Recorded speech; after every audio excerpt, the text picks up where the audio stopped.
नमस्कार सभी दोस्तों को। आज हम पढ़ते हैं अधिगम अंतरण का सिद्धांत, ट्रांसफ़र ऑफ लर्निंग थ्योरी, जो कि परीक्षा में काफ़ी ज़्यादा पूछा जाता है। अब से पूछा जाएगा बस ट्रांसफ़र ऑफ लर्निंग किसके द्वारा दिया गया, ये है क्या, इसके बारे में अच्छे से चर्चा करेंगे। तो सबसे पहले आप इसके नाम और उपनाम जान लेते हैं।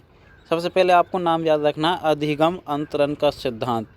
इंग्लिश में भी आपको याद रखना है, कई बार क्या है इंग्लिश का ही नाम हिंदी में लिख दिया जाता है। तो ट्रांसफ़र ऑफ लर्निंग थ्योरी। और अन्य क्या क्या नाम है इसके, अनुरूप तत्वों का सिद्धांत या समरूप तत्वों का सिद्धांत। अनुरूप या समरूप दोनों में से कोई भी हो, तत्वों का सिद्धांत या अधिगम अंतरण का सिद्धांत।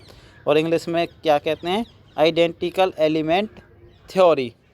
ये 3-4 नाम इसके हैं हिंदी और इंग्लिश में, ये आपको याद रखने हैं। ये किसके द्वारा दिया गया था, एडवर्ड ली थॉर्नडाइक के द्वारा। तो याद रखने हैं आपको इसके 3-4 नाम और इसके प्रतिपादित कौन हैं, थॉर्नडाइक।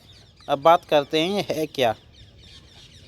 तो अनुरूप तत्वों का सिद्धांत थॉर्नडाइक द्वारा प्रतिपादित अधिगम के गौण नियम।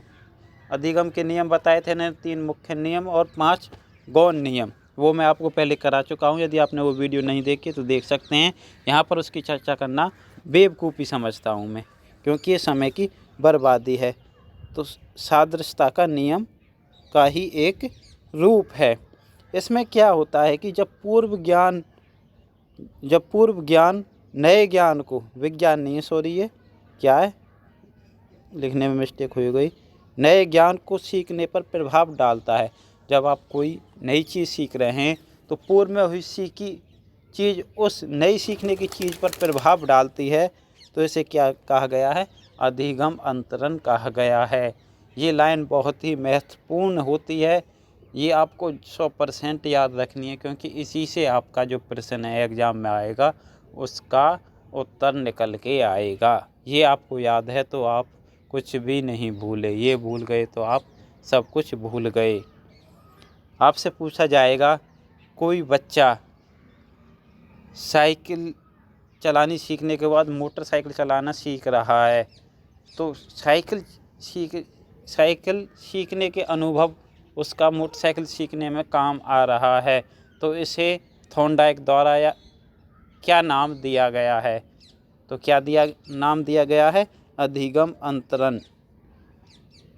क्या नाम दिया गया, अधिगम अंतरण। और ये अंतरण क्या हो सकता है, धनात्मक ऋणात्मक दोनों प्रकार का हो सकता है। धनात्मक भी हो सकता है और ये ऋणात्मक भी हो सकता है, लेकिन प्रभाव जरूर डालेगा, ये शून्य नहीं हो सकता। कई मैंने अध्यापक देखे हैं बताते हैं कि शून्य भी हो सकता है। जब शून्य होगा तो वो प्रभाव ही क्या डालेगा, प्रभाव जरूर डालता है, चाहे वह ऋणात्मक हो या धनात्मक हो, तो क्या है कि प्रभाव डालता है। बस इतना ही पढ़ना है आपको ज़्यादा पढ़ने की ज़रूरत नहीं है, क्योंकि परीक्षा में सिर्फ यही पूछा जाएगा। ये लाइन पढ़ाने की क्यों ज़रूरत थी, क्योंकि आपको उदाहरण के तौर पर पूछा जाएगा। जैसे मैंने अभी बताया, कोई बच्चा साइकिल चलाने के बाद मोटरसाइकिल चलानी सीख रहा है, तो उसमें साइकिल चलाने का जो अनुभव है, जो उसका ज्ञान है, उसमें यदि काम आता है तो थॉर्नडाइक ने इसको क्या कहा है। इस प्रकार के प्रश्न पूछे जाएंगे, आपको याद रखना है।